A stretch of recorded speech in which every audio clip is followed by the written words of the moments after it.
नमस्कार साथियों, सभी को महादेव। आप सभी को महाशिवरात्रि की हार्दिक शुभकामनाएं।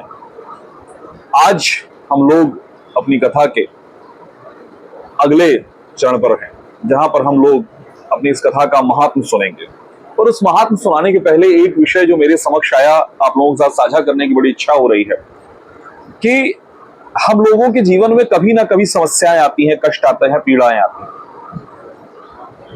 हम लोग अधिकतर उन कष्टों को, समस्याओं को, पीड़ाओं को बोल के बताते हैं। जैसे हमारे ठेठ इलाहाबादी में कहते हैं, गाते फिरते हैं। बोलने का शौक होता है कि हम अपनी समस्या इससे ही बता दें, उससे ही बता दें, ये भी हो गया, वो भी हो गया, और बोलते जाएं।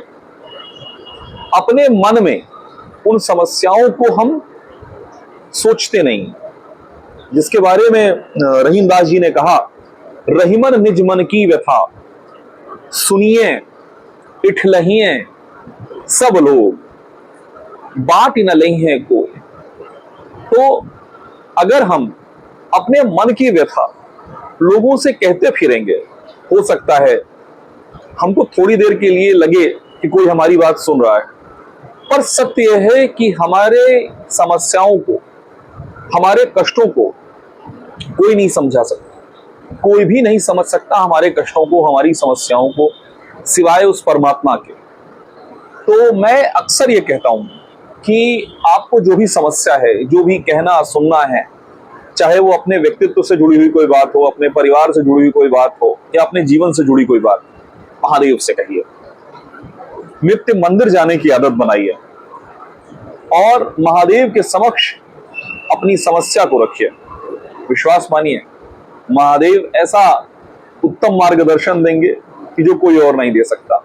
मेरी तो ऐसी ही अभी तक की मति है, इतने सालों में यही सीखा। बहुत बोला, बहुत बोलते थे, बहुत वाचाल थे हम, पर जीवन ने सिखाया कि महादेव की कथा के अलावा बोलने लायक कुछ है नहीं। कन्हैया की कथा कहिए, महादेव की कथा कहिए, मंत्र जपिए, नाम जपिए, इस वाणी का सिर्फ यही उपयोग है। हम लोग जब आगे भागवत कथा करेंगे तो यमलार्जुन, जो दो पेड़ थे जिनको प्रभु ने दामोदर स्वरूप में मुक्ति दी, उन्होंने प्रभु से जब मांगा तो उन्होंने और सब कुछ मांगा। उन्होंने कहा संतों का संग मिले, और वाणी के लिए उन्होंने मांगा कि प्रभु की कथा कहने का, प्रभु के नाम लेने का अवसर प्राप्त होता रहे, ऐसा आप हमें वरदान दीजिए।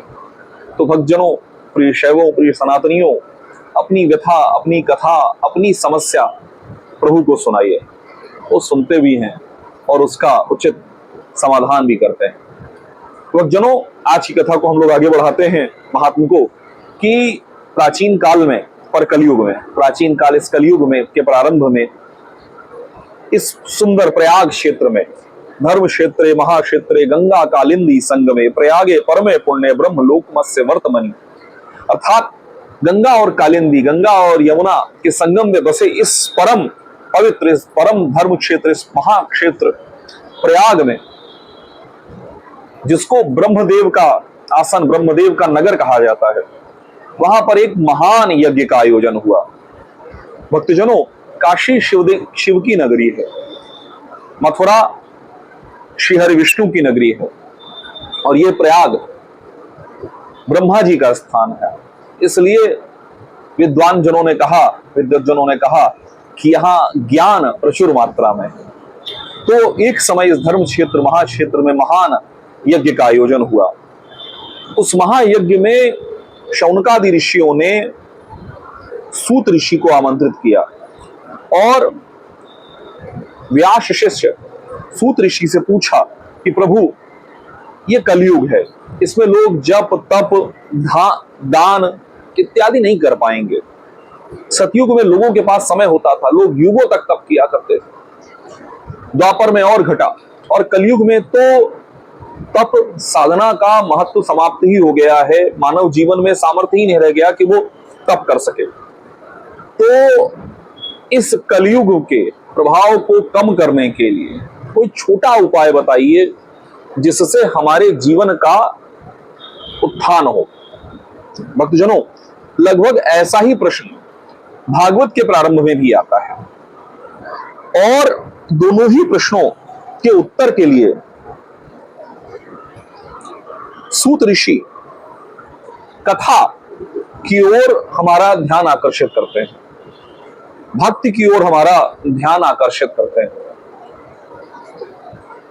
शौनकाद ऋषि पूछते हैं, लघुपायेन येन ईशाम भवेत सद्योधनाश्रम सर्व सिद्धांतवित् त्वं ही कृपया तद्वदाधुना। छोटा उपाय बताइए। ऐसा ही बात वहां पर भी आती है, भागवत में भी आती है कि रसायन, ऐसा रसायन दीजिए जो हमारे कर्ण से हमारे जीवन में उतर जाए।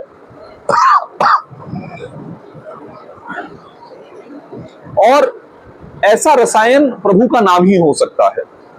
एतस्मात् परम किंचित पुराण अक्षयवतो मुने न विद्यते मनः शुद्धे कलिजानाम हिताय च। तो सूत जी कहते हैं कि इस कलिकाल में शिव पुराण का बड़ा महत्व है।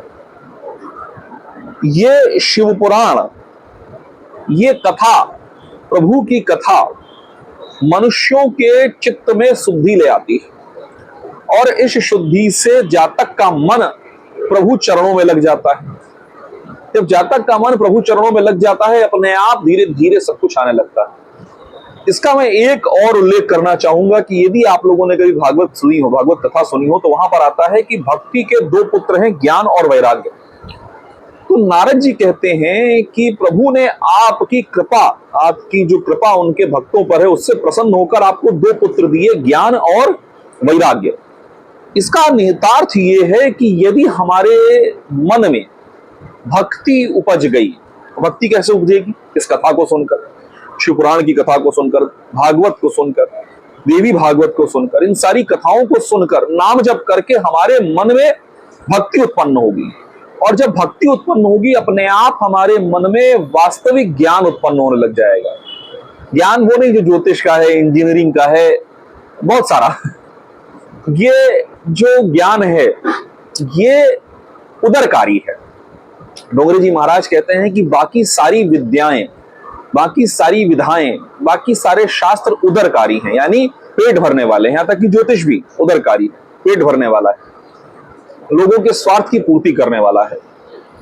पर ये जो कथाओं का ज्ञान है ये मुक्तिकारी है, ये सत्कर्म है। जो हम लोग भागवत की चर्चा करेंगे तो इस शब्द पर और विस्तार से बात करेंगे। तो आगे कहते हैं सूत ऋषि, राजसूयेन यत् पुण्यम अग्निष्टोम शतेन च तत्पुण्यम लभते शंभो कथा श्रवण मात्र। अर्थात सैकड़ों राजसूय यज्ञ, अग्निष्ट होम यज्ञ, इनके करने से जो पुण्य होता है उससे ज्यादा पुण्य शिव कथा को सुनने मात्र से हो जाता है। और अमृत पीने से तो सिर्फ जातक सिर्फ अपने आप को अमर करता है, लेकिन ये परम पुण्यदायिनी जो कथा है ये आपके पूर्वजों तक का जीवन सुधार देती है। आप लोगों को, जिन लोगों ने मेरी पिछली भागवत कथा सुनी उनको याद होगा, मैं एक छोटा सा रेफरेंस देता हूं आज के अंक के अंत में, कि अभी मैं एक अपने परिजन के निवास स्थान पे गया हुआ था।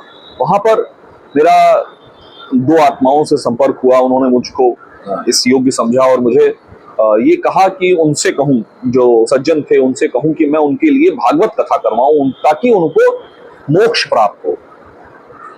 तो आप ये सोचिए कि आज भी भागवत कथा का ये प्रभाव है इस कलयुग में भी, कि भागवत कथा के श्रवण से आत्माओं को, सिद्ध आत्माओं को मोक्ष की प्राप्ति हो रही है। भक्तजनों, आज इस कथा को यहीं विराम देते हैं। कल हम लोग शिव पुराण के प्रभाव से होने वाले दो चमत्कारों को सुनेंगे। महादेव ने चाहा तो कल हम लोग अगले अंक के साथ पुनः उपस्थित होंगे। हर हर महादेव। आप सभी लोग से फिर से मेरी प्रार्थना है, सभी शैवों, सभी सनातनियों से मेरी प्रार्थना है कि इस वीडियो को लाइक, शेयर और सब्सक्राइब करें, मेरा उत्साहवर्धन करें, ताकि मैं इस सतमार्ग पर आगे बढ़ सकूं। सभी को शुभ रात्रि। हर हर महादेव।